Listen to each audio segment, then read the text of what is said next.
Hello and welcome to Reshoot, an amateur's guide to gooder film. Today we're doing Minority Report with our special guest. Plug Hello, yourself. everybody. My name is Armand. I'm from the podcast Syndicate, a film and TV podcast. And thank you so much for having me on your show. Thank you so Thanks much for for being coming here. Of course. We're hyped. Yeah. So excited. Let's do this. Yeah. So I don't have like the synopsis. I can run through it though. I can try and do the synopsis. I don't think I've ever done the synopsis. you've done You've the done. synopsis. Oh, I did it for yeah. I did it You for were different one of the ones. first people to do the synopsis. I can do it There's a man. because I've seen the He's a movie like cop. 15 times. Oh, I'm on. Yeah. Do you want to do it? Oh my God. Oh, yeah, mean, no. do you wanna do it? Put him on the spot, Oh, guys. no. Come on. Yeah, you're a guest. You have to. That's the I could rules do we it. just made up. Okay, you want me Yeah. to do it? Yeah, I'll do my sure, best. If you want to. Okay. Go ahead. So, Minority Report is a 2002 American science fiction action film directed by Steven Spielberg. And guess what? It stars Tom Cruise. And you know who else it stars? A lot of people that you're going to be like, I know who that person is. I've seen him in other stuff. So the True. film centers around a near future where crime, specifically murder, has been made obsolete. By how? This crazy machine that predicts when crime, murder is about to happen. And then these cops stop it before it happens. But oh no, something happens. And our main character, Tom Cruise, is seemingly framed for a murder, or maybe he does commit a murder, but he ends up in the machine. And it's like, oh no, hijinks happen. What will happen to our hero? Well, you have to find out when you watch Minority Report. That's really good. That's a good job. Yeah. Yeah. I think that's our fastest. Yeah, Yeah? probably. Yeah. I I think think, you- that beat definitely my- beats the Sonic. Yeah, you beat my Sonic one. Damn. Yeah, but okay. Who's gonna start with our? I think maybe Armand somewhere in the middle. Yeah, because he just did the synopsis. Yeah. Yeah. Let's not scare him off so Yeah. fast. I like the movie. I do. I've seen it like 15 times. Not purely by wanting, like saying I want to watch Minority Report. It was just on TV. It wasn't like 15 times in one sitting. No, as well, no. right? It wasn't that. But it's a lot. The movie, I think, does a very good way to like explain things. Like there's a lot of show to tell you how it is, and it doesn't explicitly explain that stuff. Yeah. Only things that are like actually hard to show and not be obvious about it are explained in a good way, like the brown ball of the red ball. They Mhm. say red is it's gonna happen now, and tells you victim in this side, perpetrator on the other. And yeah, it's all really good like that. I really quick note is that I noticed that there was a bit of foreshadowing when he first goes to the guy that has all the prisoners there with the like halos. Mm-hmm. The warden says something about like, oh, like he switched out his eyes. We don't know who he is. Yeah. Yep. Mhm. Yeah, that happens later Good in the setup. film. Spoiler alert.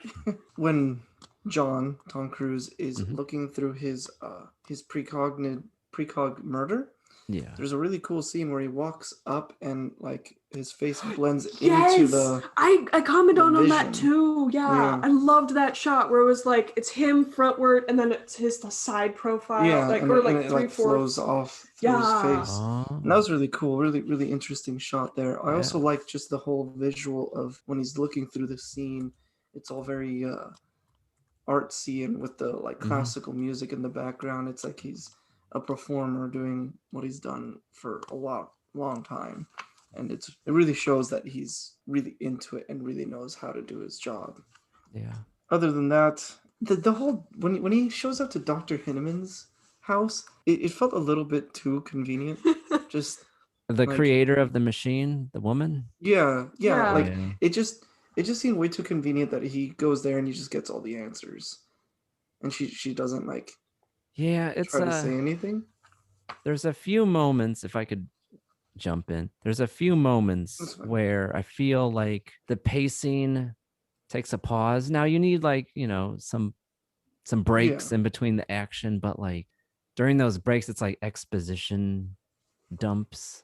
Like, and that was the Yeah. first one where it's like, Well, as you know, I made the machine, 6 years ago. And after making it, there's a thing called minority reports, as you know, since you're a law enforcement officer for the pre-crime division. And it's like, Yeah.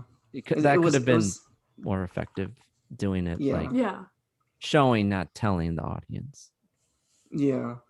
It was too much of an exposition dump, like you said, in my opinion. For me, I didn't like too much of it, but I didn't dislike too much of it. It was kind of like right in the middle for me. The sandwich scene was disgusting. Ah. I It actually However- happened to me once. Oh no. Oh no! Oof. Wait, I didn't know it was moldy, the bread, and I took a bite. And I'm like, Oh. oh God, what have I done? Maybe I got some Yeah. penicillin from that. I don't know. Yeah. I actually like that scene because I was like, oh no, is this doctor gonna screw him over because of the past crime? But it fits that weird character trait of like he left those on purpose just to fuck with him. So Oh yeah. I thought that was a good show. Don't tell. Yeah. Didn't But think of it that way. immediately after that scene is another really good, well shot, or very interestingly shot for me is when they release the spiders into the apartment complex.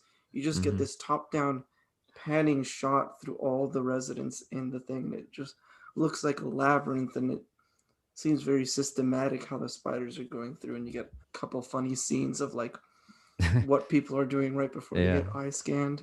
Yeah, I Yeah. like that too, especially because of like the theme of surveillance throughout the movie. Yeah, So it's yeah, like, yeah, you're definitely being watched. yeah. Yeah. And That Ruthie, was also really cool. and Oh, Ruthie, go ahead. side note on the models for those little spiders. Did they look familiar to you at all? Being a Doctor What are the Who worlds? fan. I am a Doctor Who fan. They didn't. Yeah, I used to Oh. watch it all the time. No, but like, what did they look like from Doctor Who? No, I So can't. I mean, Not this in my takes brain. place after Minority Report, as in production wise, but like in season 1, episode 2, The End of the World, they had these little Right. spiders going around the space station. Same exact model. I was like, Oh, huh, that's interesting. I wonder where they got this from. Minority Report. Yeah, but that scene with the spiders is really, really well shot, and good way to build up the Yeah. tension, especially with Tom Cruise holding his breath in the bathtub. Oh, And yeah. that one bubble. Oof. Big oof. Yeah, and apart from that, good acting from both parts, from all parts really. I love Colin Farrell as an actor, and Mm. what's the old guy's name? Max von Lamar. Sydow. Max von Sydow. Ooh. Mhm. Yeah, He was fantastic. very.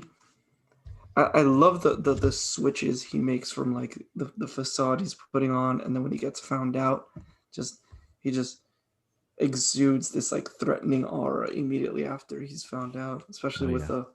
I really like the scene with Colin Farrell where Colin Farrell dug a bit too deep and is presenting it to him, and he's like, "Shh, you know what I hear? I don't hear any clickety clack of spiders or like cops coming in or the hovercraft. You know why? Yeah. Because precog isn't working." Let me shoot some spoilers. Yeah. By the way, the podcast is 100% spoilers. Oh yeah, we kind Okay. yeah. we're like, ruthless. We're ruthless. Yeah, if Yeah, they're I coming in noticed. here, they know they're gonna get spoiled. How else can we fix Yeah. the movies? True. That's true. And then the other part I didn't like. I think it also goes with the pacing. Like right after Tom Cruise, John gets captured, just that whole space in between before right when he gets captured and when he's released and talking to Lamar in the party, like that Yeah. that break right there, just it felt off to me. It felt like it really slowed down a lot. Oh, Yeah, I kind Or of got. I'm not sure. I just didn't like that little. Well, I Yeah. thought that's when the movie was gonna end. Me Yeah, too. That's me the too, implication I yeah. got too, where it's like, okay, That's unhappy ending. That's what I bye. thought. I thought like, oh, this is the conclusion, and then it just kind of drags on a little bit more for everyone to get justice, and then like. I like that. It gave everyone else some more of a chance to breathe without like as much as I did like Tom Cruise in this movie. it kind of gives everyone else a chance to kind of like show more characterization without Tom there. Yeah, Lana especially got a chance to shine. Oh yeah. So Laura. Laura? Pretty sure it's Laura. Cool. So- I wrote Lana everywhere in my Yeah. notes. So Ed, what would you do to fix that? What would I do to fix that? Mhm. I'm not entirely sure, actually. Like it makes sense that he gets captured is the thing. Like maybe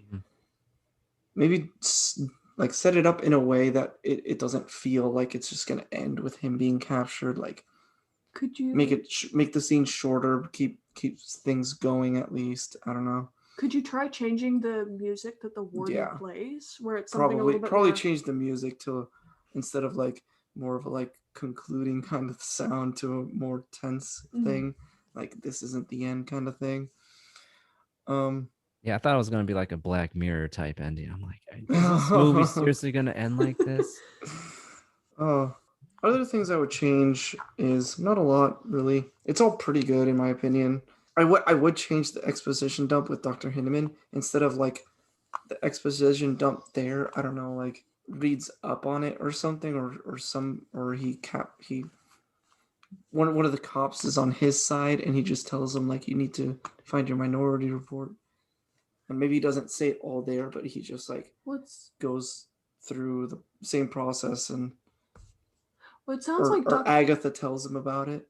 Well, it sounds like Dr. Hinneman's the only one who knew about the minority report. The Her implication... and Lamar. Her and Lamar, but Lamar would... Why would he tell anybody about it? Because that's how he's been using it to kill people.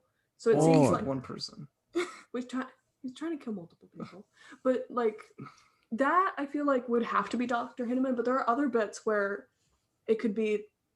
Yeah, like the bit where it's like, oh, you have to find the minority report data. Where is it? Heck if I know. Go find out. Bye. Oh, yeah. Get out of my lab. What do you say, Armand? I said, or they could maybe in the first act set up how this system came into, like how it started. Because like, even though the movie does a great job of just throwing you into the world, and then as you watch the movie, you figure out through the action how this world came to be how it is. But I feel like the Minority Report's revelation was just kind of thrown in there. So I think if you set it up in the beginning on how this system was even made, that could have been in there, maybe. No, I think that'd be a good way to... Excuse me. Choking on water. He's got a drinking problem. Yeah. All right, go ahead. I think it would be a good way to fix, like, yeah, set up in the beginning, give people more time to breathe in this world. Yeah. And I don't agree. know. Other than that, it's all pretty good. But again, just like Sonic the Hedgehog, there's not a lot that I would change really, because it's already pretty good. Mm-hmm. I'm not a like What? professional director. What? You said, do you think Sonic is good? It's not Dr. good. Eggman? It's not good. Have you It's seen... just very, very bland and very boring. I haven't seen it. Okay, I was about to say, like, have you seen the Sonic 2020? It's actually not awful. Yeah, that's the thing about it. It's not awful. Okay, it's not like it's not the worst, No, it's but definitely it's not the good. worst. No, Yes, that is exactly perfect description. depends on who you ask. I actually had a pretty good time with that one. So how many drinks do you need to drink before you watch that movie? It's a good time, no alcohol required. Yeah. All right. Maybe one or two if you're a real like Connoisseur. Yeah. Okay. All right. Yeah. I think of everyone, I enjoyed the movie the most. Yeah. But back to the movie at hand, Minority Report. Yes. Movie's really good in my opinion. The whole narration thing at the end was a little No, that wasn't good. like It felt the most Spielberg wasn't to me. needed. Felt the most Spielberg to me. Felt like the Twilight Yeah. Zone. It reminded me. Oh, yeah. I think I've seen. There was like another like Edge of Tomorrow, another Tom Cruise movie where he like narrates at the end too. It's not Oblivion. I don't think it's Edge of Tomorrow either. There's a movie, a Tom Cruise movie where he narrates. It might be in his contract somewhere. Top Gun. I haven't seen that one, so I don't Legend. know if you're joking or It's not. been a long time. It's been a long time. I've since only seen like a third of it. Take my breath away. Oh God, they played that song like 4 times. And the little bit that I've seen, it was mostly just that hearing that song 5,000 times. Yeah. They got the rights for one song, and they damn well used the rights. I also really like Agatha's when she's in Tom and Laura's house, and she's like, "There's so much love in this house." Yeah. And that That's whole good. that whole scene, like, it doesn't serve the plot at all, but it's just really, really well done, and it really captures like what Tom and Laura lost, and like the answers they don't have. It's really touching in my opinion. Yeah. But yeah. Other than that, I just changed a few exposition things. Pacing overall is good until the end, and the exposition scenes is what breaks up the pacing in a bad way. But yeah, other than that, it's pretty okay. Oh, actually, the yoga scene. Oh, here we go. Why is that there?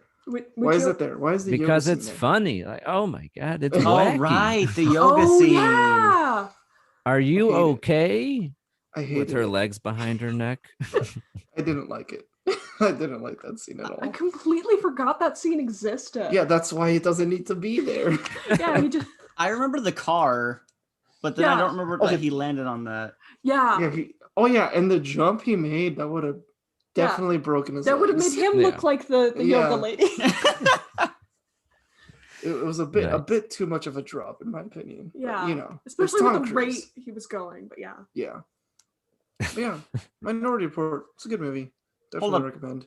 Did Tom Cruise not run in this movie? Yeah, he ran a lot. He ran a lot in this movie.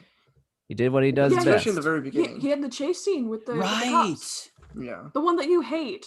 Oh, right, the jetpacks. Yeah.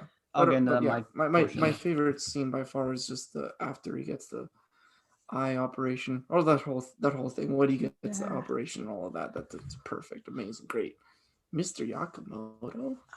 Yeah. But yeah, that's my opinion on the movie. Who's next? Nice. Hector? Armand, do you want to go next, or I can go next. Yeah. So really quickly, like the structure that we try to go through is like things you like, things we dislike, and just what we would fix. And that's pretty much it. So for me, what I like first off with Minority Report is the cinematography. Like I was pretty impressed with it. And I think that's what makes it so it's a nearly 20-year-old movie, and the cinematography helps the movie hold up. Like it doesn't seem that old. Even the special effects look pretty good. But I really like how, I don't know what filter or prism they put in front of their cameras, but the bloom of all the highlights are like super big, and it looks kind of cool, and it has like some nice flaring going on. It makes some scenes more interesting than they would otherwise. Like for example, like the scene in the mall where they're like running away from the cops, and they're in what looks like a normal mall, but like if they shot it just flat, it would have looked not futuristic. It would have looked kind of silly. But yeah, the cinematography was on point, and something we haven't mentioned so far. I'm sorry, Hector. I'm sorry, Ruthie, if you're going to say this, but the music was really well done. Because like I'm listening to this movie, and I'm like, this sounds a lot like Attack of the Clones, maybe a little bit of Indiana Jones. it wasn't just me. Okay. So then I paused it and I looked it up. I was like, I knew it. John Williams did do the music for this movie. Thank you for confirming that. I was Yeah, like, oh. sounds familiar. That's a thing I've noticed in our podcast. We don't usually talk about the music. I know I don't pay as much attention to it, and I've been trying to. I guess I didn't this time. For me, I don't usually notice it until something's gone horribly wrong. Like that was something I mentioned in Tenet. Was like the music is really weird, and it's like there are points where it's there and it shouldn't be, or there are points where there should be and it's not. I Right. usually just notice when it's gone wrong. Yeah, I'd say so too. But most of the time, I need to start paying attention more to music and score in general. Yeah, the score is what gives emotion to scenes. Yeah. But yeah, I was like this because like there's nuances with John Williams that are in like all of his composures. And so I started hearing, I'm like, is that? No, it can't be. I don't think he did Minority Report. And then he did. So that was pretty cool. Other than that, the actual movie. So I thought it was a well-structured movie. I was very surprised that the pacing was as fast as it was, yet it doesn't leave the viewer behind. Like as it's progressing, you're getting all these world building moments that could, you don't have to have them in there, but like it like adds to the experience. Like when our main character, John, Tom Cruise, is running away from his former, colleagues, the cops hunting him down. Like you see the world around him, and it seems like a pretty accurate depiction of what our world could be, 30 years from now. Cause like there's so many advertisements everywhere and Yeah, like and product placement. personalized. Yeah, they're all personalized ads too. Exactly. I was gonna talk Yeah. about that. I got really excited by that. That Yeah. sounds so nerdy. Okay, I'll just do it in broad strokes then. Yeah, like it's like in other movies, it would be like distracting, like, oh, Alexis is in this movie or Aquafina. It kind of alerts you to like how much advertising we get on a daily basis. It's like, oh, that's accurate. Other than Yeah. that, yeah, I mean it's really good.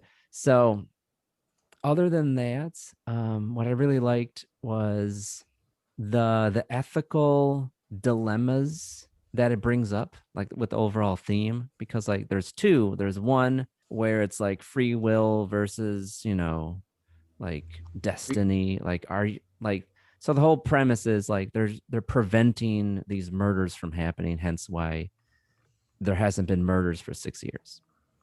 But how do you know that they're going to actually do it?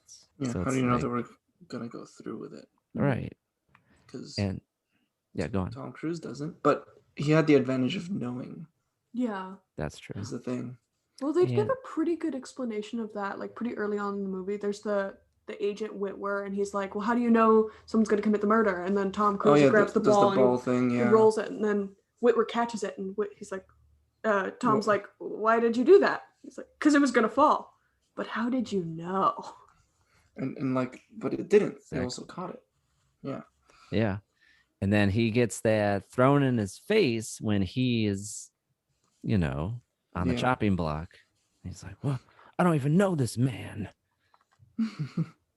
So, yeah, I thought it brought up an interesting moral issue. And then another one, which was kind of like in the background, in the background of this society is, so they got rid of murder for 6 years.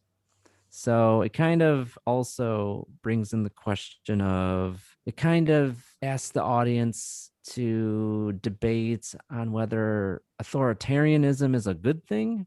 Because like, even though in this society they're safe, they don't have to worry about people killing each other, but they don't have freedom. So it's kind of like that scale of like, you can have freedom and yet, could be killed or murdered, or you can sacrifice that freedom and have like this oligarchy, clergyman type law enforcement that get their information from an oracle type system. Literally in the temple, yeah. Mhm. Oh yeah, they mentioned that it's Yeah. like they're like clergymen, Mhm. not cops. So I was like, okay, like it's a good thought experiment. with this movie, and they present in like, entertainment, Tom Cruise running around trying not to get caught. But yeah, I thought that was interesting, and that goes into the world building too. Things I would change, a lot of things. I think the movie's too long. It's too long. Like, even though I really like the B plot with Max von Sydow's character, the director, like him being, at the center of this murder, that's kind of like sprinkled throughout the entire plot. I felt like the emotional climax was when Tom Cruise confronts the man who, quote, he was destined to kill. Yeah. Because like that point afterwards, I was like, why is the movie still running? Like, No, that's true. Yeah. Yeah. Because like that was actually one of my favorite scenes too. So he goes, all the breadcrumbs are lining up of his murder, like with all the different clues, and you don't expect it. It's like, oh my God, like all these people that he was supposed to see, and like one of them is like an advertisement that's like reflected through the window, and I thought that was really clever.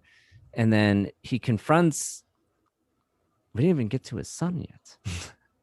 So yeah, like the driving force is that his son died, and so he's trying to figure out what happened because his son was abducted when he was younger, I think. I think he was like 7, and that was actually the precursor for him joining Burgess Lamar Lamar with pre-crime. Right. So yeah, go on. He says, like Tom says, or like Lamar says, that like if he could just save one kid just like him, like it'd be just like Sean, it'd be fine. And then later on the movie throws that back in his face, like, you're gonna throw this all away for one kid. And he's like, don't you dare talk about my son. Oh yeah, don't say his name. Mm-hmm. Oh, Yeah, that was good. So he confronts the man who he believes abducted his son, who is painted to be a pedophile. So of course he's gonna like beat the shit out of him and like, nearly kill him. So then he's confronted with, he has the gun pointed at him, and he's confronted on whether he was going to fulfill his destiny and kill him or to not kill him, because he has prior knowledge that this was going to happen. And he decides not to pull the trigger and to read him his Miranda rights and to serve justice and to bring him into custody. I was like, brought a tear to my eye. I was like, this is really good. Wow, what a fantastic end. It like redeems his character and like shows that the system is flawed and it doesn't work all the time. But no, the movie keeps on going. We have to have this and then Zodiac killer subplot. And I'm like, okay. Zodiac killer subplot, nice. Yeah, but and then he does, like, Crow still, or the man still forces Tom to kill him. Yeah. Right. Yeah, that's right. I never thought about that, but the whole movie starts off with, I mean, actually, it starts off with the echo, doesn't it? With the murder. Mm-hmm. It has like the water thing. I remember that. But that was in the first scene. I just thought it was aesthetics. I'm like, oh, they're setting the mood. Oh yeah. Well, I was thinking it was because they were in the big soupy, the brain soup thing. Because the machine, it's like these 3 people like strapped in. They're basically psychic, and it was like something like cerebral milk. Wally. Yeah. It was like water and something else. Yeah, like a bunch of chemicals to make Big Think happen. Right. I'm using the scientific terms here, guys. Come on. Yes. No, that's right. Like, I think the movie would have actually been a lot better if it was, like if it just ended there with him just bringing in Crow. Yeah. Yeah. Like if you just remove the B plot with like the woman's cold case murder and like Lamar, even though I love that actor and I love that revelation, I thought it was pretty cool, but it feels like 2 different movies. And it almost has a runtime of 2 different movies. Like, yeah. It's nearly 3 hours. What? I thought I feel really? It's 2.5. It didn't feel that long. I agree that paced well. I agree that it feels different. But I honestly do think it kind of has another layer to some of the themes. Mhm. Like, you know, like you said, authoritarianism, right? Like the people in charge, this is how everyone gets to be treated. Mhm. But this guy on top can still do whatever he wants because he knows the system in and out. Right. Because he made the system. Mhm. Exactly. Yes. Yeah. That's true. I don't know. I don't Maybe I'm know. just spoiled by having like complete stories, but I feel like I would have liked the movie a little bit less if I didn't have that resolution of what was really going on. Mm. Well, like, well, you still get kind I of mean, that you get, resolution like- if you just cut out the whole I mean, like Agatha's mom being killed. I Right. guess, but like, Like you never had Part- that. In the, but like, if that had happened, if it had ended like not too long after, like, okay, the guy still falls out the window, cut to credits, I'd be like, or- where he doesn't kill Crow. well, yeah, He just no. brings him in. Yeah, I'm trying to get to it. I'm Okay. having a hard time wording it. If it goes along that route, I would have still been like, okay, but like what happened? I mean, yeah, there's Okay, but like what happened though? I feel they'd still put like the kind of like the after scene of when Lamar shoots himself, like where Tom Cruise is narrating what Yeah. happened. I still think they would put that scene after he brings in Crow, to say think- like Go on. Sorry. to say that like see one person was able to not do what the precogs thought he was going to do, and that's enough to be like, okay, maybe this doesn't work. It makes more sense shutting it down because somebody actually abused the system, but I think it could still work saying that it doesn't work all the time, Okay, I see what you kind mean. of thing, and yeah. they shut down the Yeah. system, and like Agatha's and the twins are in their Right. house and wherever that is, But Florida only for a looks short like. time until the flat. spin-off happens. Yeah, until the spinoff happens. I guess it does make more sense if it's just shut down because somebody abused the system.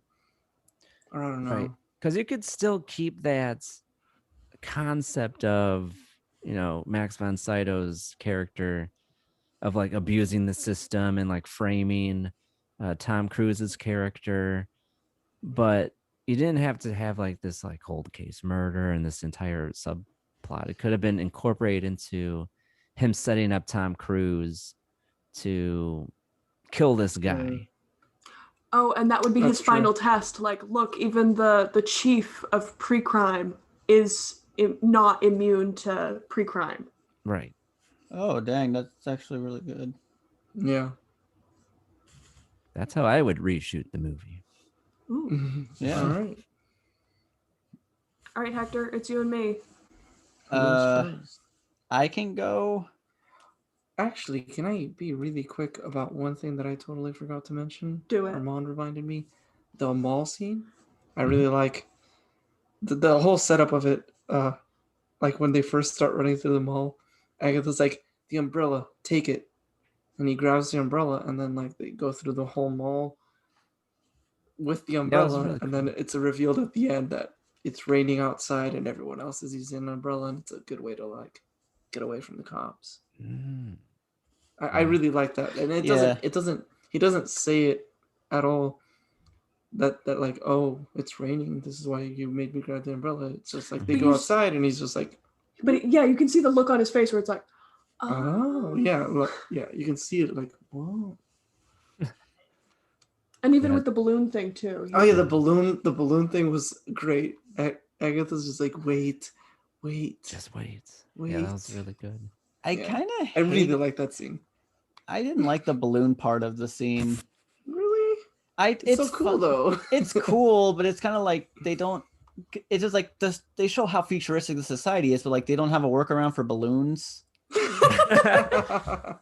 Hey, this is only 30 years from now. They still have sprinklers in their lawns. Yeah, this takes Yeah. place in 2054, Yeah. Yeah, Yeah. something like that. yeah. Yes. So it's not terribly far in the future. Just, No, which is scary. Oh.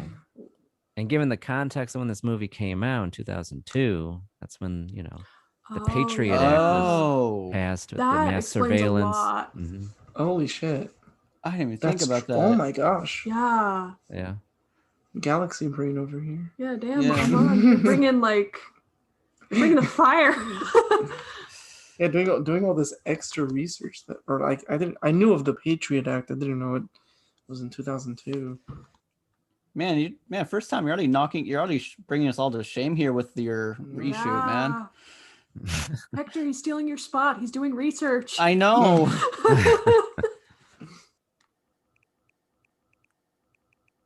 My brain just kind of turns this really weird brains of thoughts during and after this movie. Hear me out.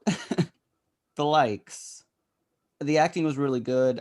Samantha Morton as Agatha was great. I think she was like this big star. I don't recognize her name. I don't know if she still did much after this. I wish she was in more stuff. If she's in more stuff, I want to see it. The premise was kind of unique, and it led to some fun conversations. It felt like, like to talk about, like you said, all of you, about the predetermination and the little things here and there about the precogs being deified was interesting. Kind of almost felt like it gave me a Blade Runner vibe, which makes sense since, this is a Philip K. Dick story, based off a Philip K. Dick story. Side notes. She was in The Walking Dead. Oh. She was a villain in haven't The seen Walking Dead. Yeah. In one of the more recent seasons. Oh, okay, that's why. Okay. She was in there for a whole season. But yes, she didn't do a whole lot of note.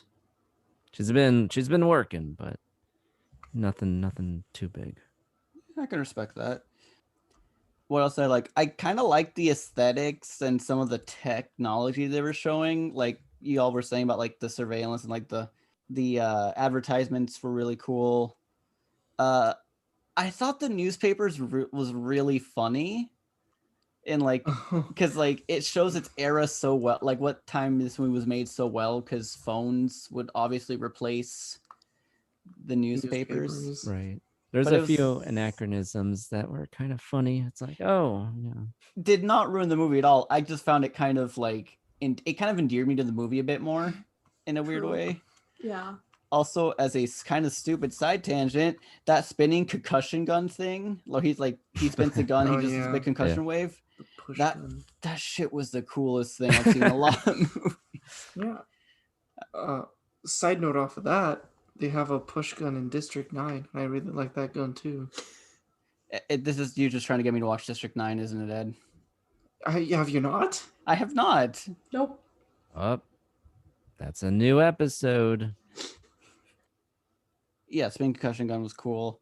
There's a lot of weird symbolism in this movie, and I dig it, but I'm always feeling weird about like what it means, because like I know they're going for something, and I'm trying to connect, but I don't know if I have the right idea or not. So I don't know if I'm going like I'm going like, oh, I'm 14. This is deep, kind of a thing. I'm reading way too much into it. Is this likes or are you on likes? I'm still my likes. I'm still my likes. Okay. It's just also some weird like thoughts. I don't know. Like for the Unpack eye. it. Okay, like the eye symbolism, right? Mm-hmm. In the land of the blind, the one-eyed man is king. It's a classic quote. And I feel like there's, the whole thing of like, what did John have to give up on this movie to succeed? He had to give up his eyes. And not just that, so he was blind, but he also had one eye by that later point. It's good foreshadowing. Mm. And I'm wondering if it's like, does anyone know about the story of why Odin has one eye? Why does Odin have one eye? He traded it for knowledge. Yep. So he had to give up to find out this mystery and what's going on. When the spider comes up, he gets his eye basically burnt out, and he's now blind that one eye. Hector, I think you are on to something, because, the place is called the Temple. There's obviously allegories to the Oracle from ancient Greece with those 3 precogs. So yeah, I think your theory is sound. Makes sense. I don't know. I really dug that angle. The water symbolism, though, is the thing that confuses me, because there's a lot of, I don't know if it's like a baptism thing, because it's like, if it's going on Greek, why do you suddenly switch it to more of a Judeo-Christian? Well, I Steven kind of- Spielberg is Jewish too. Yes, exactly. Yeah. That I was wondering that too. But he didn't write this. I don't think he wrote the movie. So is this just something the script writers threw in and he just kept it in? I didn't see it necessarily as like a baptism thing, and I'm kind of looking at it. I'm seeing your point of view with like the more like Greek. I don't think the water is supposed to be baptism. I think it's supposed to represent change and fluidity. That was my other thought actually, because I was thinking every time someone like John went underwater, popped back Mhm. out, and his son's gone. Every time Agatha has something big to say, for the most part, she's popping out of the water. So yeah, So- that tracks with baptism because you go in the sinner and you come out yeah. Changed. clean. Yeah. Yeah. Huh. Well, I was raised in like Judeo-Christian, I was raised as a Christian, so I was wondering like, you come in, you come out, and you're a changed person. That's the whole point. Like That's the Mm-hmm. old really Judites interesting. and the new. Again, I don't know. I just thought that was That hey, Interesting. It's open to interpretation. That's yes. fine. I dug it. I just when I want to do reshoots, if the movie has themes, I try to kind of dig into that. Because sometimes when movies have themes and they don't always connect with what they end up doing, it kind of can take me out of the movie a bit. I'll see if I can get to that in a bit. Actually, I don't think I even touched on that. Actually, never mind. The dislikes. I thought there was some weird ways they tried to keep the plot movie forward. They kind of did the whole "I know a guy" thing twice. First with the eye doc. The first one's the eye doctor, and the second one's Rufus. And like the eye doctor has enough of a setup where it's like there's this whole thing with eyes, so I forgave that one. But Rufus just kind of came out of nowhere. It's like, oh, I know a guy. Go straight to Rufus. It wasn't even that he knew the guy. It was that Whitwer knew John enough to like go snooping around, and he knew that John knew a guy. Yeah, I guess with Rufus, I think it would have been better if maybe if John was somehow able to sneak back into his apartment with Agatha, and just kind of use his like video tech. Maybe he has something similar to read through Agatha's stuff, like mind, and figure that stuff out. It add more tension to the scene too, because like he's sneaking back to his own apartment after it's already been proven to be broken into before. I said earlier I don't like that Agatha and John hide behind the balloons. It's kind of it just feels like, again, tech wise. Would you like it better if they were robot balloons? Yes. Everything's better with more robots. Space balloons. True. Space balloons. I thought it'd be more interesting again with the eye thing if maybe the precogs can, not the precogs, sorry, the police can like connect neurally to like cameras, so they can see what like cameras see, because the movie has a surprising lack of security cameras. 2002. No, yeah, but the movie has a whole surveillance theme to it too. Yeah. I'm wondering if you just have security cameras they can connect. It kind of keeps going with that eye symbolism they got going on. I didn't put too much thought on that part. It was just more getting around that. What else did I not like? The movie gets a little too silly at times, and it kind of clashes with some of the tones set up earlier, specifically the jetpack fight scene. Yeah. I don't think they were going for silly. It just ends up looking a little silly. It came across really silly, and some of the dialogue. I'm with Hector. I love cheesy, and that like I have that as both a like and dislike on my part, where it's like there were some parts where the cheesy really was fun, but there was parts where it was like a little much. Also, the moving plants was just kind of weird. Like the movie doesn't seem to hint at weird genetic splicing like that. I know they have the like what do they feed the plants, the neuro and stuff? I don't know. The drug. Right. Yeah, the like the sci-fi heroine that makes the precogs. Yeah. This is more of a nitpick. I didn't like some of the other aesthetic choices. Like the flying ships are okay, but when the pre-crime team first comes out of the ships, Ruthie and I's first thought was, "Oh my God, they're Power Rangers." I like the cars, but I don't like the rail thing. I don't know why. I think that's just how a personal the cars thing. on rails. Yeah. Oh, Kind of. Yeah, it was like a but it was like self-driving cars, right? Yeah. They're autonomous cars. Yeah. It makes sense. It's just kind of, it's just one prediction I don't see happening, and I think, I don't know. It was fine though. It's just again a nitpick. The world building has a lot of show don't tell, but there's some stuff I wish they'd expand on. Like, there's obviously some propaganda and some misdirection, especially with the precogs. Like, oh, the tour guide says, for example, the precogs were given their own rooms, but how far does it go? Because it's like they're seriously just they're being drugged all the time to solve crimes. And that caretaker is kind of creepy. Yeah. There's a few moments where I'm like, what's happening? Yeah. He seemed fine enough, and then he had the one line that was just like. And when he's like, when they bring Agatha back and he's being all creepy. Yeah, he's like, did he hurt you at all? Yeah.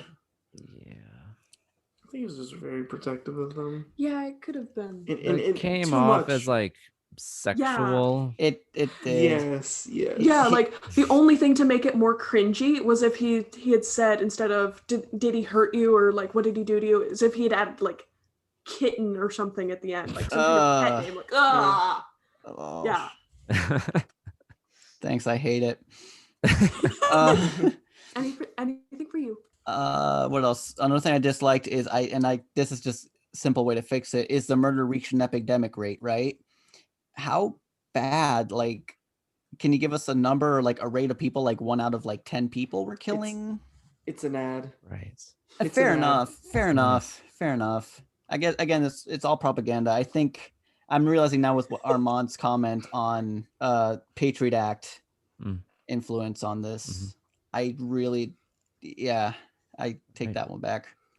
I don't know. I had okay. My last big one is, were they going to have the 3 precogs be in charge of all of America? It kind of implied that they're gonna do more installations, but I could be wrong. They never met. I don't remember them mentioning a thing about that. I understood that they were going to make more precogs. Yeah, because it sounded like there was like, because the whole reason that the precogs were a thing is because, like, I think I mentioned it earlier, there was Neuroin. It's like heroin, but sci-fi. Yeah.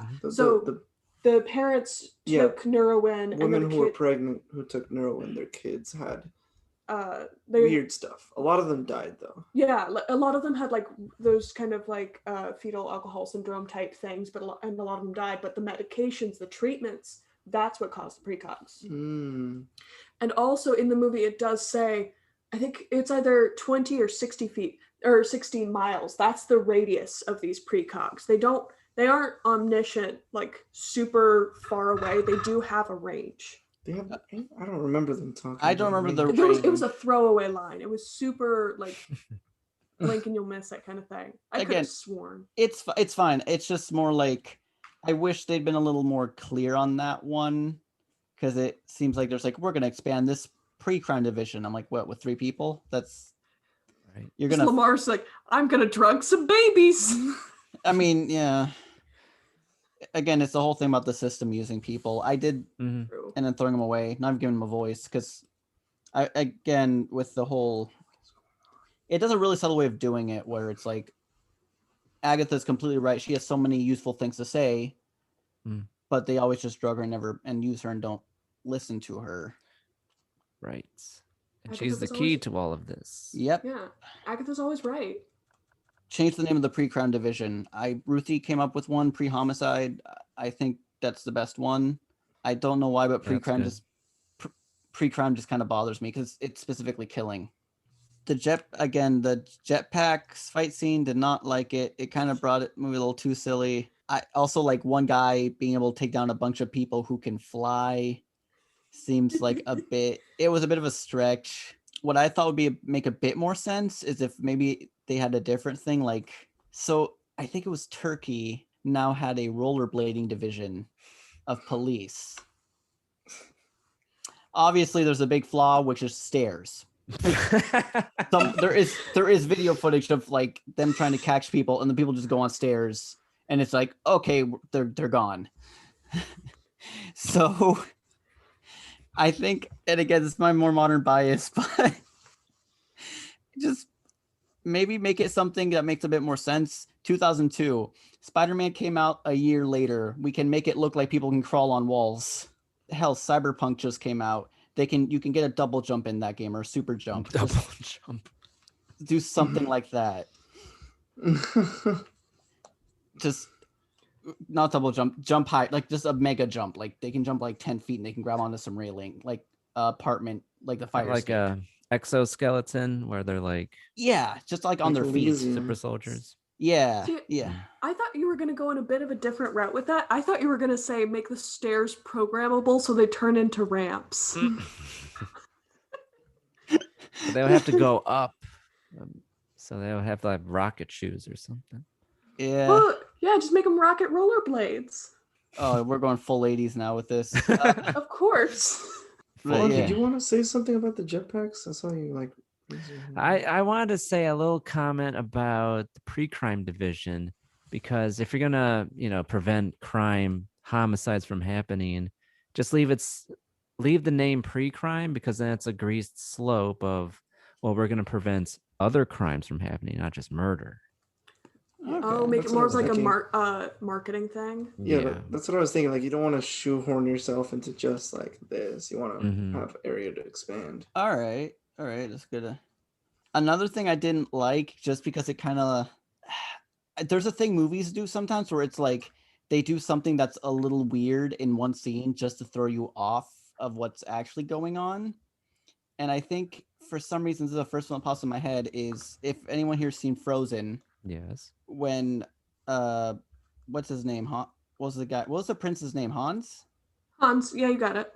Hans, when he and Anna first meet, she's like, bye, and then he falls off. As she's leaving, he falls into the water, right? And then he pulls up the boat, and he looks at her leaving with a nice caring smile. Yep. Love is an open door. Yeah. But then later on, it's really evil. But that one moment felt like cheating. Like they had more subtle hints throughout later in the movie, but that first one was just cheating with making him look too nice when he wouldn't do that, when no one was watching him. What he was really looking at was the dollar signs. Yeah, but it was too smart, like caring. If they made it a bit more nuanced, yeah.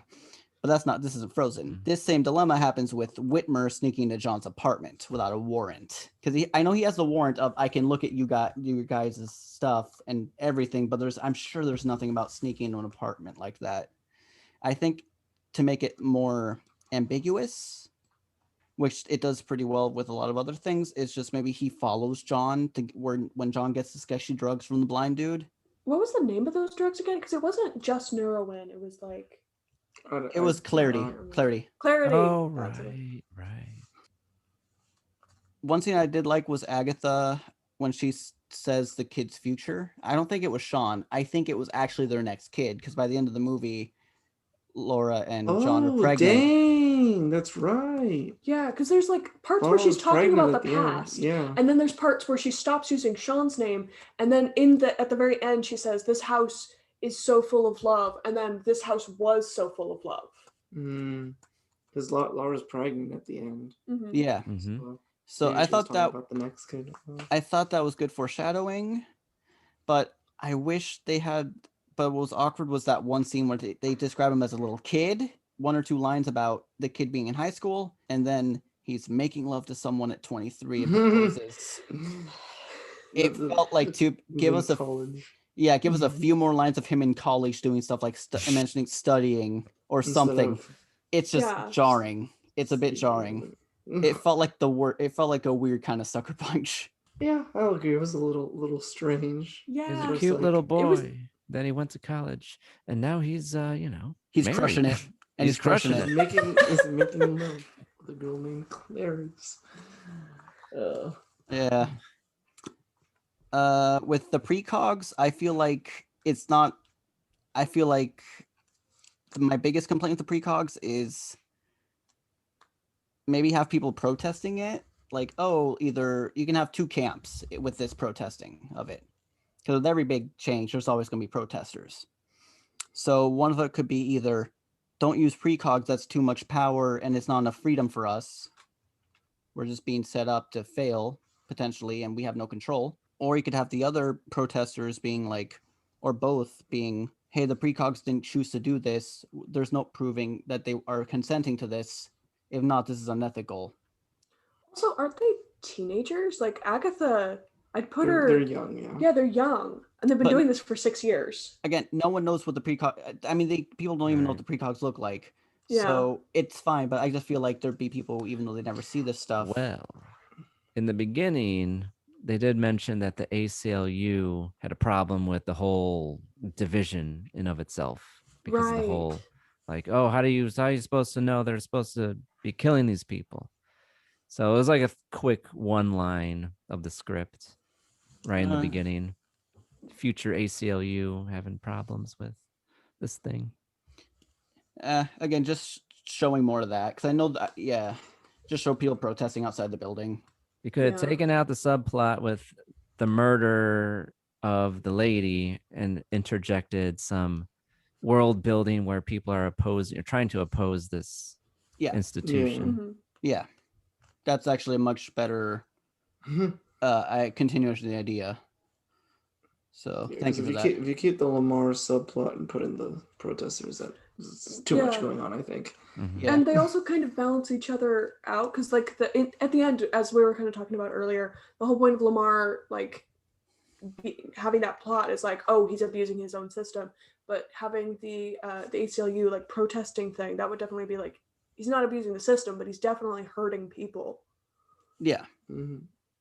I couldn't think much of how Lamar. I kind of had some issues with Lamar, not as much as you guys did, I guess. But I was thinking like maybe one more hint to show that he's the one who set stuff up was like when he first sees John, he's like, "Oh, how's Agatha doing? I'm always worried about her since she's the strongest precog." And it's more of like it can be seen as a way of like, "Oh, she's so strong. I don't want her to get hurt or burn herself out too much."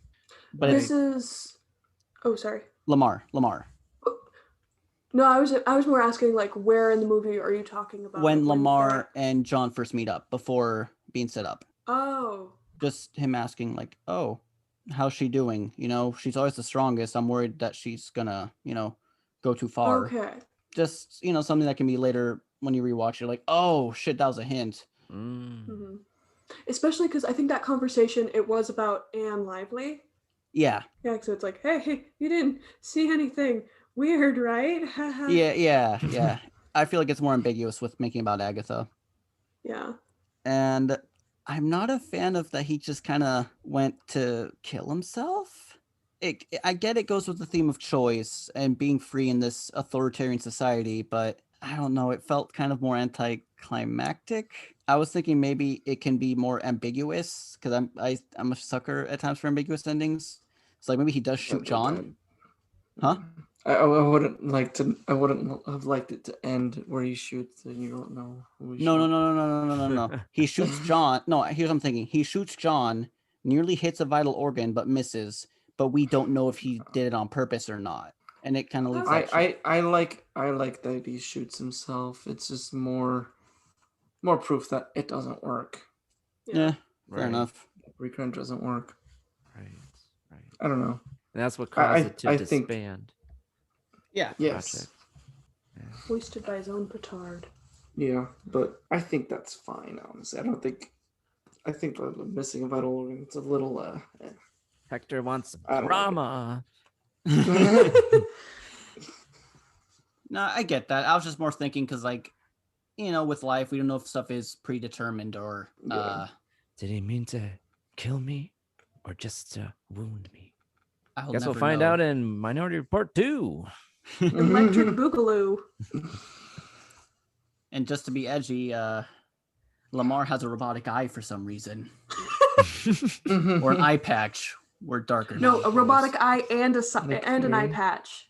He couldn't afford the second one. Nick Fury. Yeah.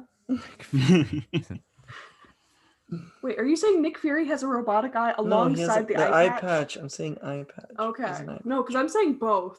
No. You gotta be just a little bit more Just one, extra. just Are you one. saying Nick No, Fury both. is Tom Cruise?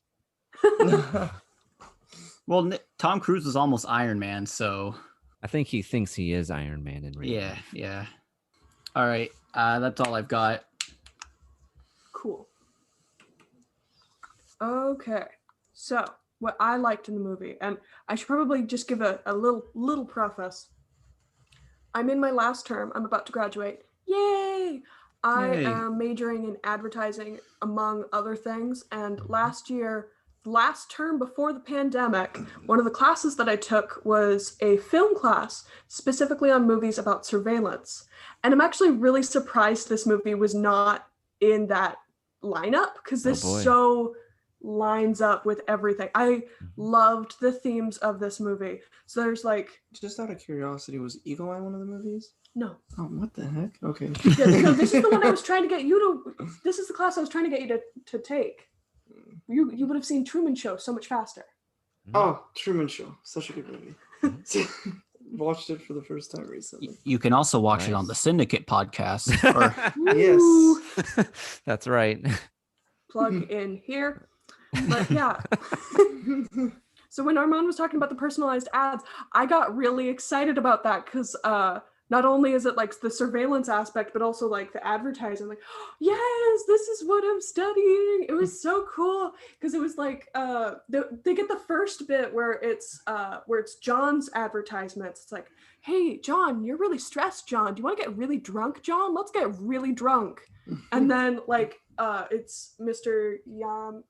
Yakamoto, and it's like, you want to drive that Lexus? How about some Aquafina? And it was When he goes into Gap. yeah. Yeah. He's like, do you want these selections of tank tops? And Right. I'm like, oh. after that point, I realized 95% of what Tom Cruise wore in that movie was a tank top. Yeah. Sure. Well, no, after the Gap thing, it seems like he was only wearing tank tops. Oh. It might have Show just off his been guns. Yeah. I don't know if it was like was it the Bertram effect? Bertram? I don't think I've ever heard Bar- of this the- effect. The Burnham effect, sorry. The Burnham effect's a psychology thing where it's how stuff like the astrology, the Oh, it's It's like the super generalized, but tendency- then It's a tendency sorry. to accept certain information as true, such as character assessments or horoscopes, even when the Right. information is so vague and worthless. yeah, not that it was. I just remembered that recently. It's kind of like when something's brought to your attention, you just notice it more. There's another term for it. My God, I can't remember. Like when you buy a new card and you see those cards Yeah. everywhere. Yeah. I loved that they talked about surveillance and kind of like the other little things that were kind of just like bubbling around it. Like they kind of touch in on like the police brutality with the spiders. I loved that, and economic inequality when they're in the apartment building. Like you see, it's not like high tech sci-fi. It's just kind of normal. It looks like an apartment from the early 2000s. There's not much that's changed about it. Right. And then there's like the whole discussion on autonomy and free will and personhood. And then like Armand, like you were saying, I didn't write this down for some reason, but like freedom versus privacy, or security versus privacy. Right. Like, I don't know. I ate it up. I love this kind of stuff. Yeah, it's cool. I loved the cinematography as well. Not necessarily like the fine art cinematography. I loved like at the very beginning, like there was some very like cheesy like movements, and I ate it up. I loved it so much. Like there was the very fine like high art stuff that you were talking about, but you know what I mean? Like the whoosh kind of like the quick pans. Yeah, there was like really quick pans, and it was like really Mhm. dramatic, and sometimes there'd be kind of like a slow-mo effect with it. Mm-hmm. Yeah. Like I'd Yeah. kind of expect to see it in a true crime, and then he put the body parts in the bathtub kind of thing, and like dramatic reenactment Yeah. with like I loved that. Ed brought up the face thing very early on in the movie, and I loved that. Oh, and the way that he looks at it when it's his own scene, like when it's his own like murder sequence, and he's just staring at it in horror as well later on. Because it's like, wait, that's weird. Okay. I recognize that face. Oh no, I recognize that face. He has the Tom Cruise shocked face. Yeah, not just a little bit after that. I loved seeing like the bit where John and Whitwer were in the elevator together, and he's like, huh, "What are you gonna do? Shoot me?" And then the alarm starts blaring, Oh, yeah, and it's that's the right. someone's about to get murdered alarm. He's like, "Oh shit!" Oh crap! He might Fuck. actually shoot me right now. That's not a great sign. Hector hated it, but I loved the jetpack scene for the same reason he hates it. I live for those cheesy kind of moments. It I clashed love too the much. I know it clashed too much, but I Just have a sillier scene earlier. That's not right, but like earlier, not just like the car scene, but like right a little bit earlier, and it wouldn't bother me so much. I had a good time. I was cackling all the way when that was happening. I liked Dr. Hinneman. She was really fun. I kind of wish we had a little bit more of her. Less is like an exposition dump, and more just kind of like kind of cryptic, kind of not. Also like being I don't know. I liked her. Any way you'd keep her in the movie? Yes. I liked the foreshadow, like that quick little foreshadowing thing where he's like getting ready for the ice bath, and he's like about to hold his breath, and then it jumps back to the moment when he loses Sean. I thought that was really cool. Yeah, that was. Oh, I didn't Yeah. catch that. Wasn't the flashback before? It was it was like he's getting ready for the spiders to show up, and he goes and he sees the bathtub. Then it like cuts back to that moment where he's like talking about holding his breath long as long as a whale. And then once that is over, once Sean disappears, that's when it cuts back to the present. The spiders are coming in. I loved that. Yeah, I remember. I remember that it was kind of Yeah. in the same scene, but yeah. I thought you said that it was while he was in the bathtub, but it wasn't. Yeah, no, it was like I can't remember fully. Like he looks at the bathtub, or he's like preparing the ice bath. I think it was before that. I think he was like after the eye operation. She just like goes to sleep, and then he dreams. Oh, it was of that. then? Okay. Yeah, because he wakes up and he's like, Sean. Right. Yeah. Either way, I loved the foreshadowing of it. Just like the way it's conveniently placed so that my little forgetful brain won't forget the important bit of, oh yeah, he's really good at holding his breath. He's a good runner too. True. You say that also. Tom Cruise running. Yes. Name a more perfect duo. Agatha's actress, I loved like her face. She had a very good like expressive expressions. Like you can see how upset and horrified and terrified that she is. Like, oh, I'm finally awake. Oh, I'm being dragged to that murder scene. Cool. I love this for me. And when she's in the car, it's like, is this now? Mm-hmm. Kind of like just showing that like she's not really alive, kind of thing. Yeah, like just those little details of hers. I love it. I'm just eating it up. I love it. And then last thing, I know I'm just talking about specific moments that I liked, but I don't know. There's just something about it where it's just like, scratching that itch.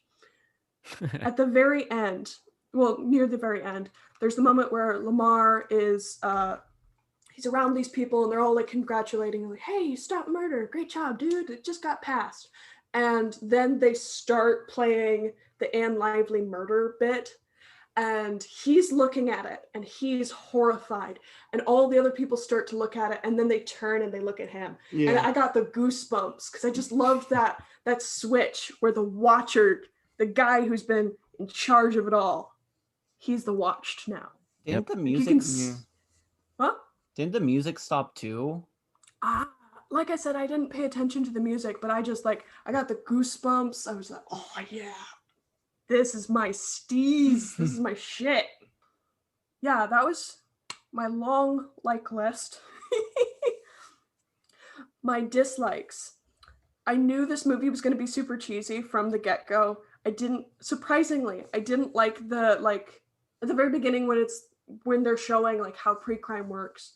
They have a murder where it's a guy catches his wife cheating on him in their marriage bed and he stabs them with a pair of scissors. Supposedly, he's about to. And we watch as it plays out, and like right before he's supposed to stab them, you see the two of them and they're just talking like, hey, you want to help me cheat on my husband? Yeah, babe, I'll help you cheat on your husband. Not on the bed. Yeah, not on the bed. And like, it was so cheesy. It kind of pulled me out of like getting into the movie, which is surprising because I love like cheesiness and kind of bad parts of movies, but that felt bleh. I didn't like that as much. You said chi, and I thought you were gonna say cheating, and I'm like, what? No, it was the cheesy dialogue of that kind of threw me off. Yeah. The murder reached an epidemic rate, kind of aged like milk. Because, like, yes, we're in a pandemic right now. Also, like, school shootings or just shootings in general have already. Or just living in Chicago. Like, Oof. Oof. It was weird that they were playing the precog ad. Like, there's the trope of, like, you flip through the channels and you see the same information just conveniently placed out where it's like you get all the information that you need, but it's on every channel. Yeah. I disliked that with this. Because, like, when he was running through town, like, I think he was, like, getting the drugs, but also, like, it was the exposition of pre-crime. Yeah, the ads are just playing on pre-crime. Like, vote yes on... Yeah, I don't know. It felt... It was another one of those things where it's like, that's not how it would probably actually play out. Sorry, keep going. No, keep. I thought it was, like, scanning him, and it's like, oh. But then later it's like, no, these are just general ads. So I'm like, oh, okay. Yeah. I mean, maybe they're not general ads, maybe. But that's why would they be personalized to him? Because he's the leader of pre-crime. Of course he's going to vote yes. Ads AI is kind of dumb. I look at something and I get ads targeted for women sometimes. Well, here's the thing. Not all ads are personalized. I know, but a lot on the internet, which is what I do. Yeah. Well, and that the thing scans your eyes. The movie also does say that he would be hiding in that area because there's no eye stuff to catch him between the ads. Yeah, because like I said, that's him jogging when he's going to find the clarity, the drugs. Mm-hmm. So it would probably be more generalized. So I didn't fully like that. I feel like, again, if it had followed the trope just a little bit more, but like given it a little bit more spacing out, where there was a little bit more randomness, and it's just like, oh, it's a thing that's on every channel. It's just an ad. Yeah, that would be good. Or maybe since like they're testing this, it's a pilot test in this specific area of DC. Maybe they're trying to let everyone know, like, hey, this is a good thing. We're testing this.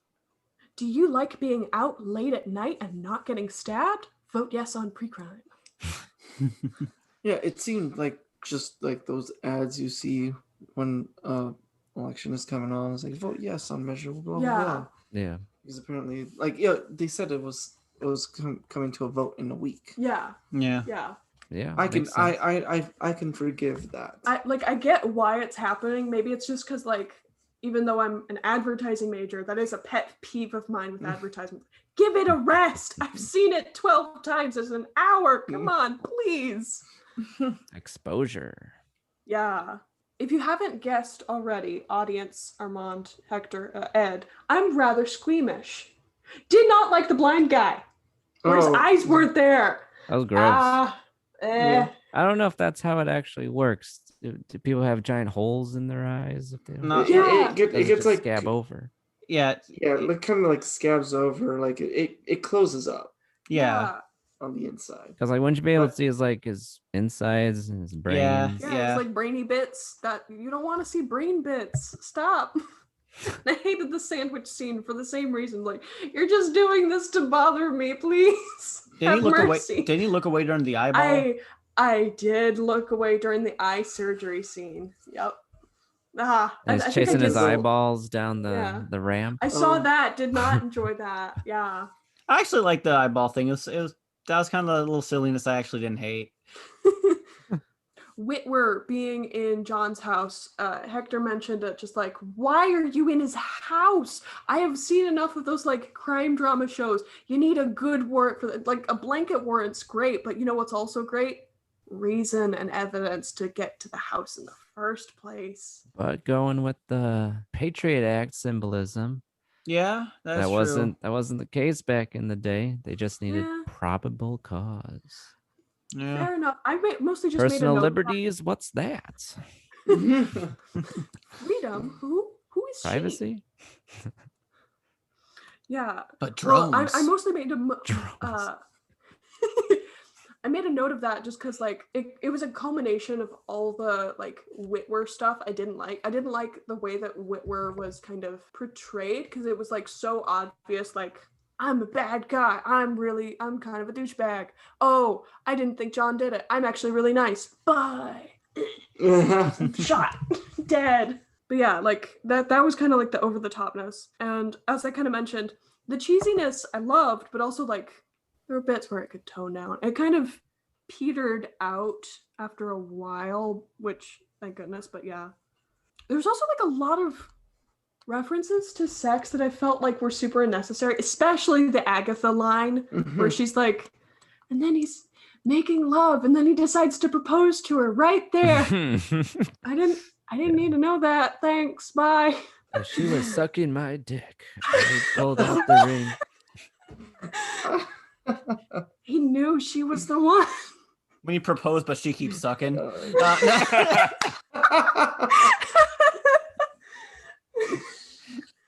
Oof, I wonder if that's gonna stay. But like, yeah. Anyways, the only two I would keep is at the very beginning with the like cheating husband about to murder the couple, the wife and the spiders. Mr. What's the male equivalent of mistress? A mistress? But this is a mistress. Adulterer? I think it's I think it's a little sexist kind of thing. Where Yeah. it's always I'm gonna mistress. I don't think there's Side a word for dude. the male. Yeah. Yeah, I don't think there's an actual word for a guy. No, there Yeah, has that- to be. There is. I don't I think think so. we should call it Mr. S. Mr. S. Yeah. I'm looking this up. I- I'm looking again, this up. like, but I It's mean, gonna bother me. there's It's just called Mr. I'm or looking- Paramore. Mr. I can't let Armand show Yeah, me I up know- in I my know own. there's- I can't let Armand show me up in my own show. I'm researching this. I know there's widow and then like widower, Yeah.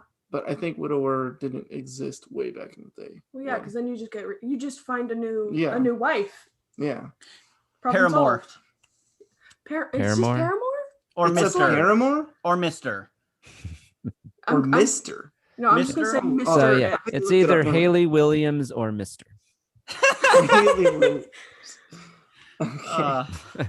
But yeah, I would keep that first one and then the bit with the spiders because it does kind of like illustrate like, hey, people have lives, and then they are interrupted by like surveillance or like the state or like being watched. I feel like those two are like the best ones to keep. All the other ones kind of seem a little unnecessary. Yeah, I will say when Agatha's like he's making love to the girl named Clarence, I'm like, what? Yeah. What? Why do we need this information? Does anyone realize that it seems like the poor people are more used to being surveyed on? Oh, because- absolutely. than and- the and- ri- But the mom in the scene is like, don't you know what? You scared Yeah, my kids. Like, why are you yeah, doing yeah, this? fair There's enough. a little bit of Yeah. a thing there of like ultra surveillance. Yeah. Hmm. Yeah. Yeah. Maybe it's just because I'm like low key prude. You don't need it. What is it? What does You it get add rid to of the club story? scene? Which Oh, the VR. the VR? Okay, the VR I would keep, but make a little less overt. But there was like some other like I can't think Yeah. of any other one. I thought it was interesting because like they outlawed murder, but you can have that fantasy of killing your killing boss. people. Yeah. Yeah. I mean, technically, murder's already outlawed. Well, I'm yes. just messing. I'm Oh, just yeah, messing. yeah. The thought, But he- like technically the crime is like thinking about and planning the murder of. Yeah. thought Yeah. crime, 1984. Like you can't even think What? it. Actually, that is one of the movies I watched for that surveillance class. Another really good one. Nice. I John need to read the Hurt. book. I need to read the book Same. just so I can actually be a part of that argument. The book's a lot better than the movie, just saying. Oh, of course. Just say. Last dislike. Wally's just too creepy. I know I mentioned this. I think it was during Ed Yeah. Armand. Yeah. Did he hurt you, kitten? Ugh. As Wait he a was sec. stroking her, it's like Yeah. Didn't he kiss her? Yeah, he's like, he almost did. he almost kissed her on the lips. Almost. okay, yeah, definitely throw that out. Burn that. Kitten. Mhm. Okay, my fixes. This is probably going to be a little bit controversial. I kind of would have liked it if they pushed it a little bit farther into the future. Because there are some bits where it's like super high tech, super like high sci-fi, like that the helicopters, they just whoosh right in there, the jetpacks, the highways that go straight up and then straight back down. Why do they do that? That is weird, actually, come to think of that. Sorry. That's the reason. That's the reason I didn't like it. That's the reason I didn't like it. Thanks for putting better into words.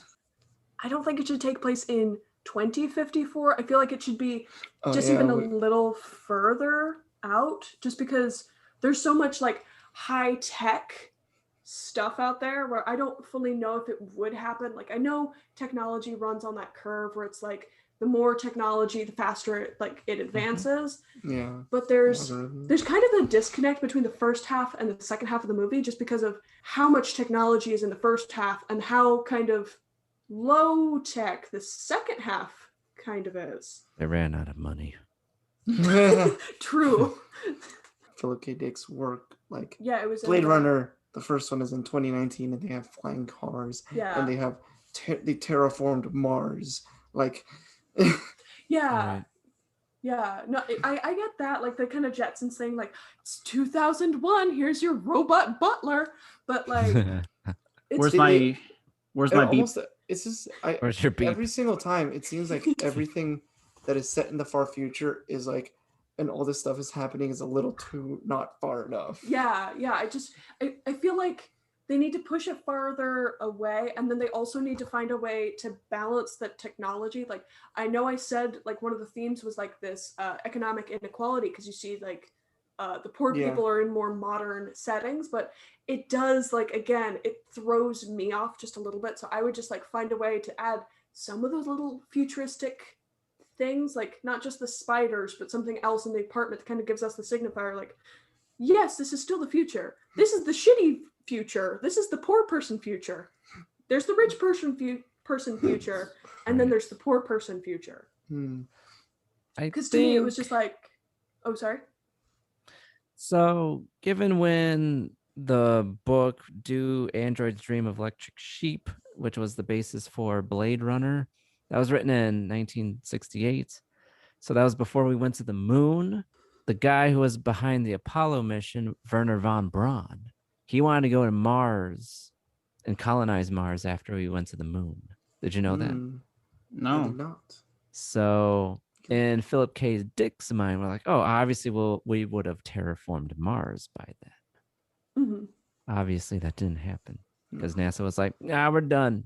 So anyways, that's my side note. We beat those godless commies to the moon. That's right. We beat the red menace. It's time for a nap. I also think part of it has to do that like there was like a UN thing that they said that everything in space is like you can't claim it. It's all part of everything. So there's no point to go to Mars since you can't claim it as. Yeah, you can't like commercialize space and you can't weaponize space. And that's like the two big ones. Now. Yeah. Until Elon Musk just says, fuck it. I'm going to Mars. Part where it kind of stops being this like high, like this kind of sci-fi, like flying cars, helicopters, weird highways that just go up and then they go back down for no reason. I'm a little salty about that now. And then there's like, oh, okay, it's like it just dips back into like being a little bit more modern but a little bit more surveillance-y. And I just feel like it's so jarring. I need that like last Lego piece to connect it, you know? I need some balance. The surgeon guy needs to clean out his fridge. We didn't need the yucky food gag. I know Hector liked the yucky food gag. I did not. And what? It was good characterization. I'll stand by it. I stand by it's it. a good character. Thank you, Armand.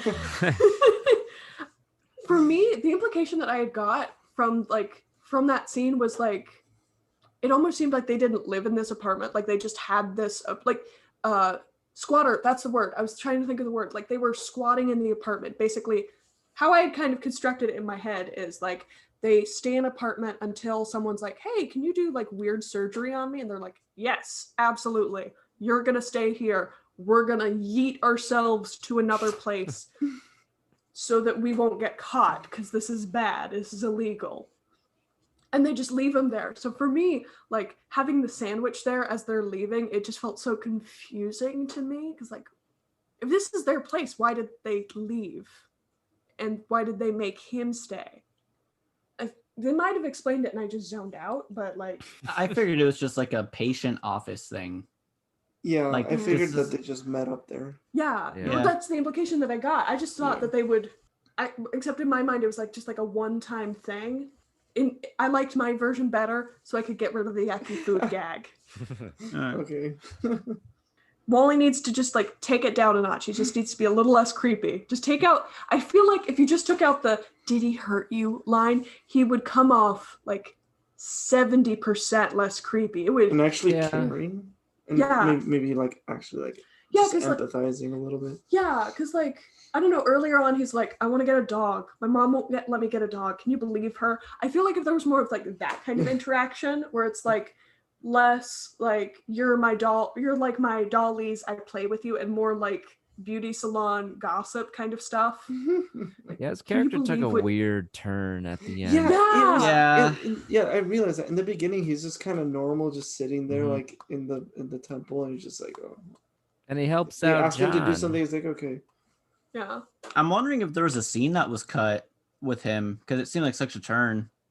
Yeah. Or maybe it was like I think it was more that he's very protective of Agatha. 'Cause Yeah, She yeah. starts freaking Yeah. out when Tom takes Mhm. Agatha. Mhm.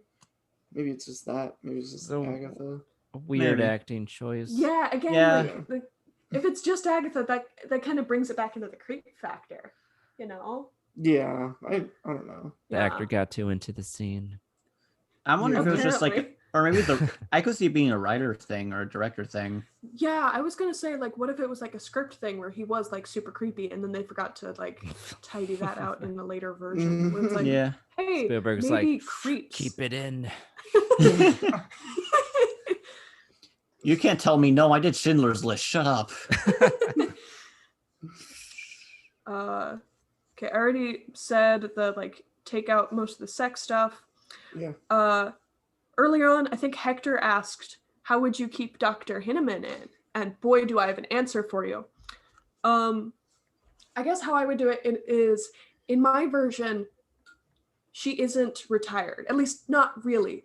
I feel like precog, it started out with three main people. It was, originally it was two people. It was Lamar and it was Dr. Hinneman, whose first name I can't remember. I don't think they ever She's say still it. Doctor. Yeah. She's still the doctor, though. Lamar is Lamar. So it's the two of them, and then eventually Lamar is able to get John into it. He's actually like the policey guy, and the three of them kind of balance each other out for the most part. And how I think this would play out is something like at the beginning of the movie, there's kind of a power struggle going on within this pre-crime unit. She's being forced out. It's kind of being played like Lamar. Behind the scenes, he's trying to manipulate it so that she looks like a crazy old lady, because her job in this organization is kind of to like slow him down, being like, hey, you know, those are children in that machine, right? Like, hey, those are still people. Hey, maybe like, she's kind of like the ethics behind Lamar's pushing, and he's kind of getting sick of it. He's about to get it launched full scale. So he's like, no more of this. I don't want checks and balances. What is this, Washington, D.C.? No. Yeah, so he's trying to frame her as... Thank you. He's trying to frame her as being like this useless old lady, and it kind of like plays into that, like, he's very ruthless and ambitious. He's going to do whatever the hell he has to do to get pre-crime to be a thing. And so like he's kind of been pushing for her to retire, and I guess my excuse as to why she's not more in the movie is like she's been forced on a like semi-leave until the vote's happening. Oh, how convenient. Oh no, however will we go through pre-crime without our ethics lady? Launch! And maybe we can have like rumors in the background where it's like the staff or the other cops are like, did you hear Dr. Hinneman and like Lamar fighting again? And John, he doesn't like hearing it. he secretly kind of sides with Lamar, but he tries to stay out of it because technically the two of them are his bosses, like both of them. But he kind of like, he's on Lamar's side. He doesn't know that Lamar's an asshole and forcing her out, but he doesn't listen to those rumors. Let's see. Oh, sorry. Is this your way of replacing the Lamar killed Anne Lively storyline? No, not really. I'm less taking stuff out and more shoving more stuff in, which I know doesn't help. Ruthie's kind of restructuring the film to be more of like a political drama, Apparently, political thriller than an action movie, which is interesting. To be honest, this movie felt more like a political thriller from the beginning. That's probably why I didn't like the jetpack stuff. Yeah, I get that. But yeah, like the final reason that I would make this change is it would also like give a little bit more weight to the Attorney General having sent Whitmer into pre-crime, where it's like, yes, finally, no supervision, then oh, here's more supervision. It's even worse now. Cool, love that for me. And this is my last reshoot, I promise. I'm gonna try and fix Whitmer. Because I didn't like how he was like, I'm evil, ha ha ha. No, wait, I'm not. Well, yeah, he's not, but he acts like it. He acts so suspicious. Right. You think he's the one that set up John in the beginning. Exactly. And he's even like having a fist fight with him. Yeah, and like it's kind of obvious that eventually he's not going to because John is like pointing the finger at him so much. Mm-hmm. But like he's so evil where you're still kind of confused. Like he probably did have something to do with this, didn't he? Because he's just such a dick. Yeah. So first of all, I think I just like tweak a little thing to make him be a little bit more of a foil to John. Because there's a throwaway line that he has, and maybe he did say it like this, and I just don't have ears. But he said that he was going to be a priest, and we see like him kissing the thing.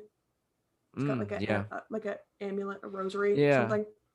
Yeah. We said he was like going to be a priest, and then he dropped out and he became a cop. So just tweak that line where it's like, yeah, I was going to train to be a priest, and I was almost done with seminary, but then they found my father's killer. And I dropped out to become a cop so I could give people that satisfaction. So like, instead of I lost something to become who I am now, it's I kind of gained something. Yeah. Huh. That's cool. Next, he's really weird from the get-go. He's kind of like always standoffish and kind of hostile, especially to John. So my excuse for that is I would have made him one of the cops or detectives or whatever who was assigned John's son's case. He was one of the detectives who was looking for Sean. Yeah. Because then that would have linked in Yeah. that subplot. Yes. So it gives him a reason, it gives John a reason to hate his guts from the get-go. It's just like, this asshole couldn't even find my son, and now he's supposed to try and stop pre-crime? Fuck that.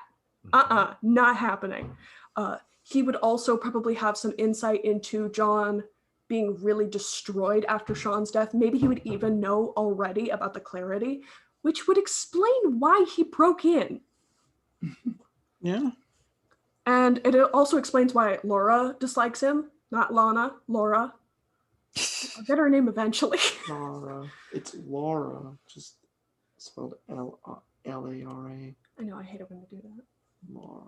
Laura. But and then you can even have like Lamar at some point. You can even do it when Lamar's killing Whitwer, and he's like, "Hey, thanks for being part of the reason that John is a part of pre-crime. You really like your fuck up really did just like did me a solid there, bud." And lastly, in that scene, like right after the murder scene, the orgy of where he's talking about like the orgy of evidence. What if that picture was something that Whitwer recognized? What if it wasn't a picture that a pedophile would take? Because like, if I remember correctly, yeah, the bed. It was you're like talking about the bed. With the all bed pictures that's of covered in the kid. photos of all the kids to be an orgy of evidence that this guy was the pedophile that kidnapped Sean. But like, if I remember correctly, the picture isn't like the one that's sticking out in my head. It's like a kid standing up against the wall, and there's like a pencil. I don't think that's Sean. I think there was another one, but I feel like there should be a picture in there that looks like that, but is Sean. Because then it's like, hey, that's a weird picture.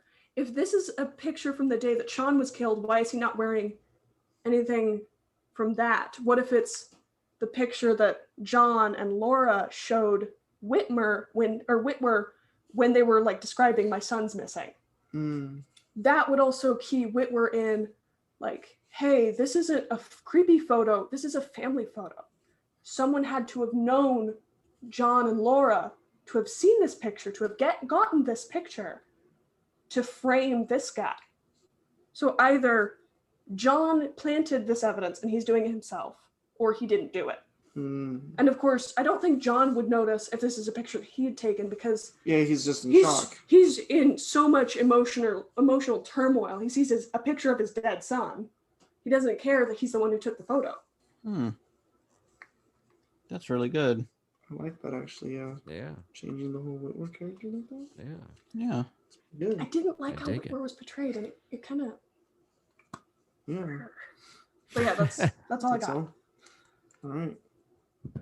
Well, at the end of the show, Armand, we like to give a grade to the movie, like, normal letter grade. A through F. A through F. Use pluses and minuses if you want to. Also. Sometimes Okay. we use numbers too to like kind of give us to differentiate between like a high B+ and a low B+ or something. Yeah, like 88% kind of stuff. But Yeah. I think that I like this movie quite a bit. Still entertaining. I couldn't really think of much stuff to fix, but like Your dislike list was pretty short too. Your dislike list. Yeah, I know. It's just I just like the movie. It's solid. There's not much that, for my personal taste, there's not much that I would change to still enjoy it. But yeah, I'd give it like a B, high B, not quite a B+ though. See, I would have given it an A-. A minus? I'm gonna give it an A-. I'm gonna give it a solid B, like a Solid B. 86%. Like I thought it was a really good movie. I really enjoyed it. I just felt that it was just a little tiny bit overstuffed with the secondary plot. And then there's me, like I just take the Thanksgiving turkey, just more stuffing, more. But Yeah, your stuffing actually makes sense, and it fleshes out these characters and adds, motives and subplots, and it further connects this story, while this Lamar subplot is just kind of existing in the sideline. Yeah, but your changes to it actually make sense. Yeah. Like it ties more things into the An attempt plot. was made. Thank Yeah. you. Yeah. It's good. Yeah, but It's really I'd give good. it around that same percent, like 86, 87-ish. I'd probably give it like a B+, like an 88, 89. It really, I don't know. It got me to think a lot, which is fun, like with these kind of movies. Just think about the whole, like, the themes. Yeah. Yeah, no, I loved the themes too. Like I said, this really should, maybe I should email that professor. I don't know if he still teaches that class, but I'm like, watch this! Ah! Yeah, that's about it. Yeah. I don't remember the outro. Well, I usually do it. I do it in post anyway. So. Okay. Armand kind of did it too. Anyways, but still, Armand, this is your time to plug yourself in. Okay. Go ahead and do that. First, I want to say thank you so much for inviting me on and having this recommendation for me, because I had never seen Minority Report before, and this was a nice treat. It was a lot of fun. You're welcome, and thank you for being here. Yeah, we were course. so excited to do a collab. Like Hector and I were like, we're gonna have a collab. We're so excited. Yeah. Yeah. Yeah, this was a lot of fun. I'll definitely come back if you would like me to. Oh, we'd love you of to. course. Sweet. Of course. Yeah. But if you'd like to hear more of me, you could find me on Cinedicate, which is a film and TV podcast where fine podcasts are available, and it's spelled CINEDICATE, syndicate.com, or any social media app that you're on. We're on there. So, yeah, thank you. All right. Next time, I don't know what we're doing. I think it's my turn. I think Yeah. it's your turn to pick. Yeah, but Okay. anyways. I think Hector knows what I'm gonna say. No. I'm gonna do it. Oh no. Our next pick is The Godfather. Oh yeah. Oh We're yeah, I'm gonna doing do it. now? We're gonna do Oh, it. no. It's the anniversary of when I came up with the idea. Come on, man. Oh. We gotta. We're That's gonna a good explain- movie. Armand. Hmm. Apparently she didn't like The Godfather. Well, he remembers. I Oh talked yeah, about it on the that's right. show. That's right. Ah. It's not that I hated it. It's just that there's just like a few details that bother me. Hmm. Beating the crap out of that girl for real. Wait, what? That was Excuse real? me? That was real. That was What? 100% real. Mm-hmm. That's horrible. That Her makes that saying even like, worse. "Stop, no!" Like that was her real reaction. Because back then there weren't, there weren't standards for, acting and film. Yeah, that was real. The fuck? Oh. Yeah. Interesting. That's I don't like the Oof. movie as much now. Yeah, that made it a lot worse. I still have to see part 2 though. Yeah, I've never seen part 2. I've only seen part Yeah. 1. Same. Yeah, Wow, yeah. there's dozens of us, I guess. Dozens Tens them. of us. And never never watch part 3. Yeah. apparently. There's a coda now, so there's literally 2 versions you can watch. Oh, Mm. I didn't know that retconned the third one.